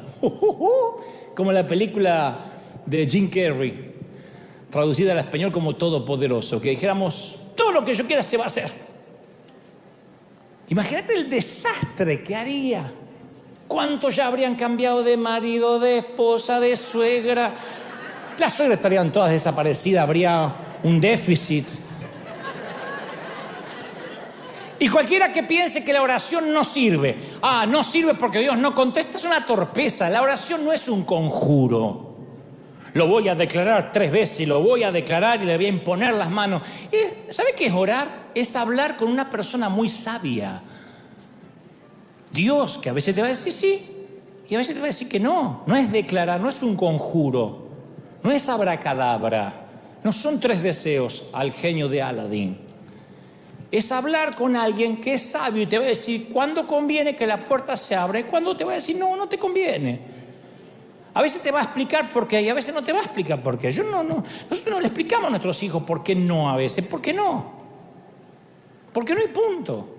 ¿Crees que te diga cuál es la oración que más se hace? La oración que más hacemos todos. Acá y en cualquier parte del mundo te va a decir, Señor, cámbiala, Padre. ¡Cámbiala! Transfórmalo.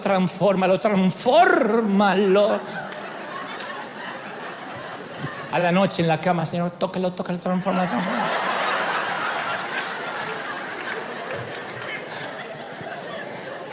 Transfórmalo. Haz que sea como yo quiero que sea. Como yo te lo pedí. Si Dios no te lo eligió, lo elegiste vos. Haz lo que haga, lo que yo quiero que hagan. Siente por esa cabeza que entre. Y estás orando. Y siempre queremos que Dios moldee a los demás que nos rodean, en lugar de orar por nuestra propia vida. Siempre estamos por el otro. Israel. Casi termino. Israel El pueblo de Dios tenían un sueño, querían ser una gran nación. ¿Qué le dijo Dios? No. Derrotados, exiliados. Pidieron en oración no tener que pasar por ese padecimiento. ¿Qué habría sucedido si Dios le decía sí? Si Israel se hubiese convertido en una gran potencia mundial, con una gran cantidad de dinero, con petróleo, con grandes ejércitos, si nunca hubiese estado exiliado, si se hubiese quedado con su fe para sí mismo, sin compartirla, nunca hubiese tenido profetas que soñaban con otro reino, un reino mayor, un reino espiritual para toda la humanidad. Cuando se le cerraron las puertas de la grandeza militar, la grandeza política a Israel y la grandeza geográfica, se abrió otra puerta pequeña para otro pueblo, con otro tipo de misión, y que cambió al mundo entero hasta la fecha y nos convirtió en una superpotencia que traspasa la frontera. Alguien tiene que decir amén. Y Dios conoce en persona el sufrimiento de las puertas cerradas como jamás lo conocerá ningún ser humano. Dios le ha dado a cada ser humano la llave de la puerta de su propio corazón, y Él no entra por la fuerza. Dice: mira que estoy a la puerta y llamo. Yo leí la carta de un papá cuya hija de 8 años le diagnosticaron una enfermedad que pone en riesgo su vida, y él dice: todos los días oro por sanidad. Una carta que llegó a la oficina. Todos los días trato de entender. Le pido a Dios: ¿podrías hacer que me enferme yo? ¿Podría enfermarme yo en lugar de mi pequeñita? Estoy tan enojado con Dios. Me puso en la carta en imprenta: estoy tan enojado con Dios. Trato de aguantar, pero estoy enojado, Dante. ¿Por qué el cielo permanece callado ante la oración de que sane a mi nena? Y yo sé que tú también estuviste en ese lugar en la vida, o en alguno parecido, o algún día lo estarás. Y no te puedo dar una explicación, timarte y decirte que tengo las respuestas, porque nadie tiene todas las respuestas a esto. Solo puedo señalarte a una persona. Puedo decirte que en el corazón mismo del Evangelio, acá, hay una oración sin respuesta. Jesús, arrodillado en el huerto, dice: Padre, si es posible, quítame este sufrimiento. Luego agrega: no quiero que sea mi voluntad, sino la tuya, pero no quiero pasar por esta copa.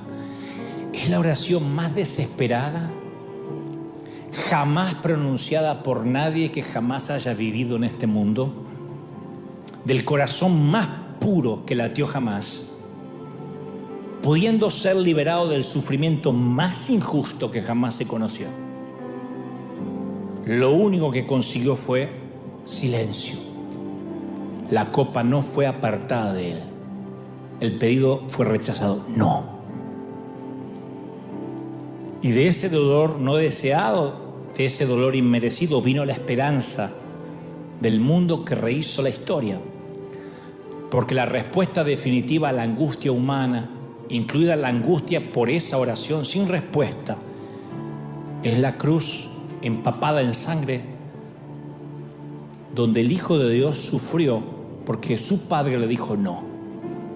Entonces nadie tiene todas las respuestas. Pero esta semana pensaba: ¿qué pasaría si todas esas oraciones que hicimos recibieran un sí? ¿Qué hubiera pasado si Pablo hubiese recibido un sí? Se curó de la debilidad. Y en vez de, se hubiese transformado en un arrogante y hubiese transformado el movimiento de la iglesia primitiva en un monumento a su grandeza, hoy hubiese sido el Papa Pablo, ¿no?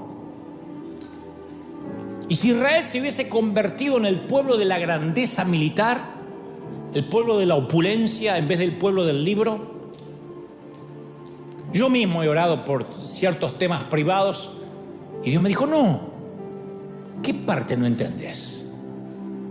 Porque de otro modo mi gracia no va a reposar en ti.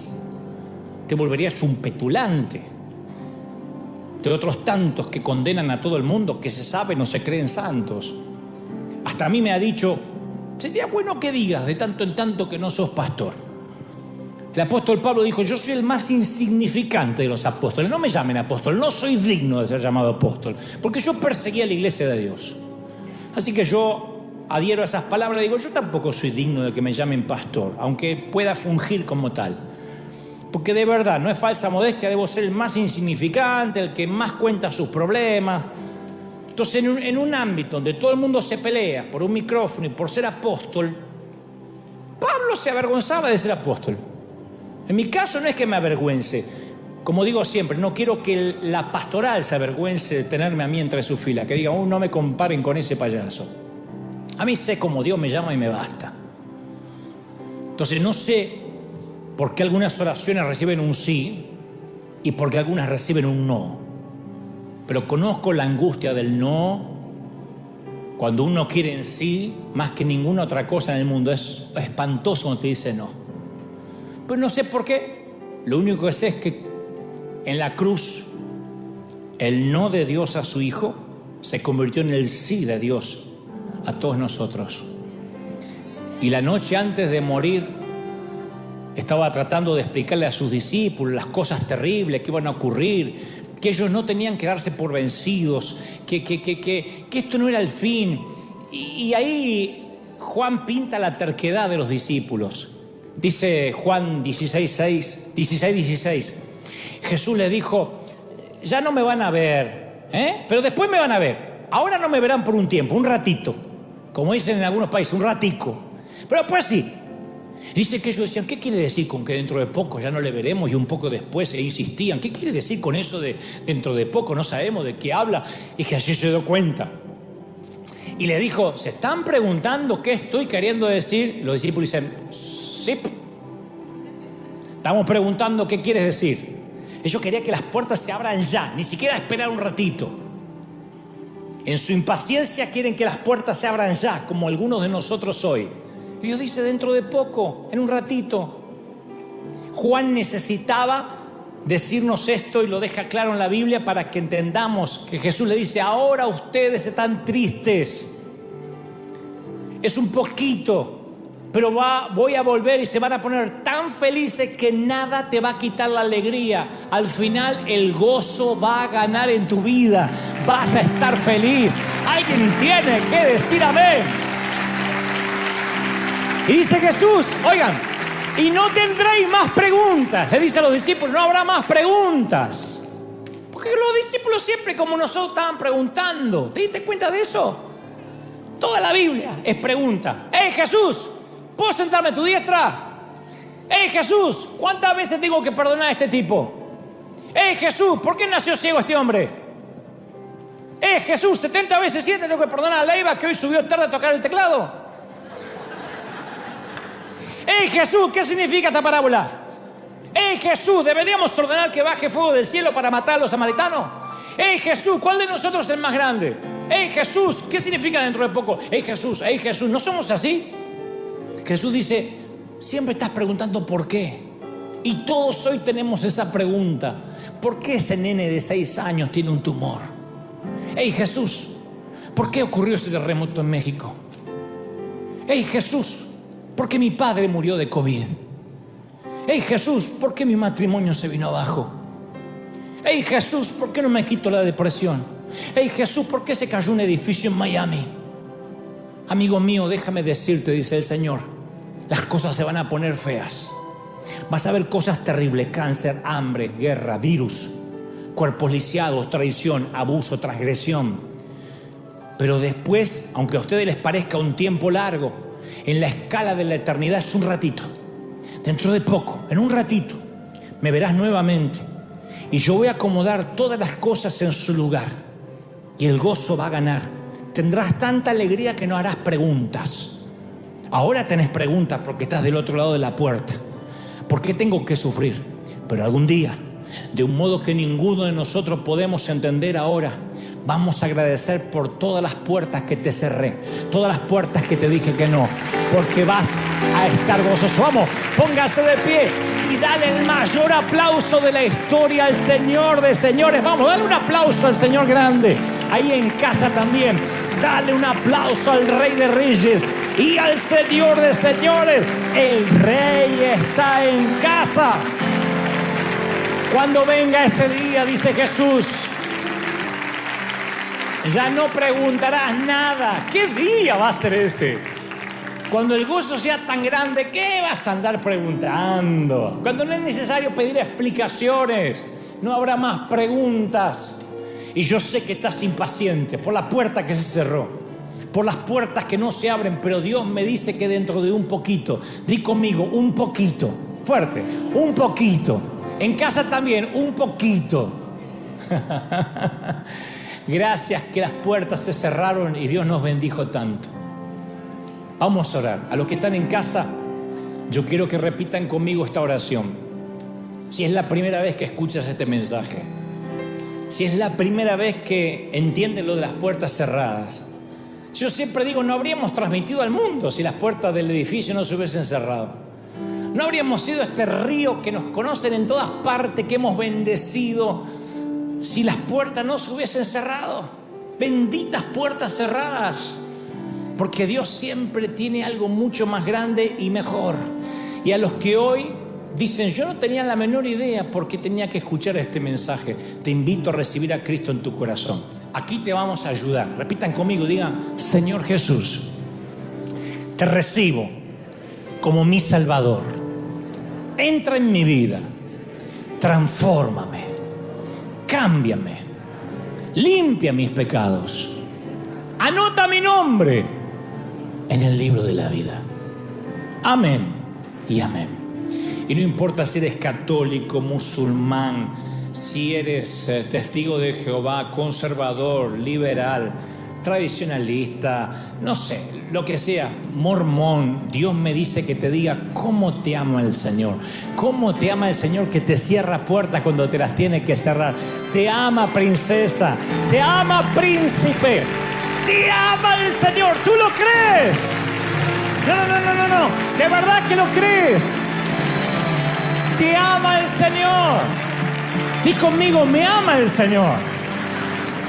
Y por eso te cierra puerta y te dice que no, porque tengo planes de bien para ti y no de mal, dice el Señor. Vamos, en casa también, no se vayan todavía en casa. Y aquí, levanten sus manos y comiencen a clamar a Dios. Voy a orar para que niños, jóvenes, ancianos y adultos reciban esta bendición de parte de Dios. La presencia del Señor lo ha inundado todo, momento a momento. Son los últimos minutos. Pero antes de irnos, quiero que sientas que el Señor te ama. Que si Él ha detenido algunas cosas, ha sido porque tiene cosas mayores que ojo no vio, ni oído yo, ni han subido a tu corazón, dice el Señor. Te ama el Señor. Todos clamando. Mirá, hay gente encendida en fuego. Hay gente clamando ahora. Hay gente que está clamando y diciendo, Señor, es el poder del Espíritu Santo. Momento a momento, minuto a minuto, la gloria crece. Yo puedo sentir que algo ocurre. Y allí, en Europa, Asia, África, América, Oceanía, se está liberando algo nuevo. Dios está diciendo, yo he cerrado edificios, yo he cerrado incluso ministerios, para que mi iglesia salga a las calles, para que mi iglesia transforme las vidas, para que la palabra sea oída, para que muchos entiendan que iglesia es la gente, que iglesia no es la actividad, que Dios, que Cristo es más importante que la liturgia. Yo he dicho no para traer un mover y un avivamiento a las naciones. Lo declaro, lo creo. Declaro que la bendición ha llegado aquí, momento a momento. Estoy orando por enfermos, estoy orando por los que necesitan, por los que están clamando para que la gloria del Espíritu inunde tu cuerpo, tu alma y tu espíritu. ¡Aleluya! Lo creo y lo declaro en tu nombre. Decimos amén y amén. Bendito sea el Señor.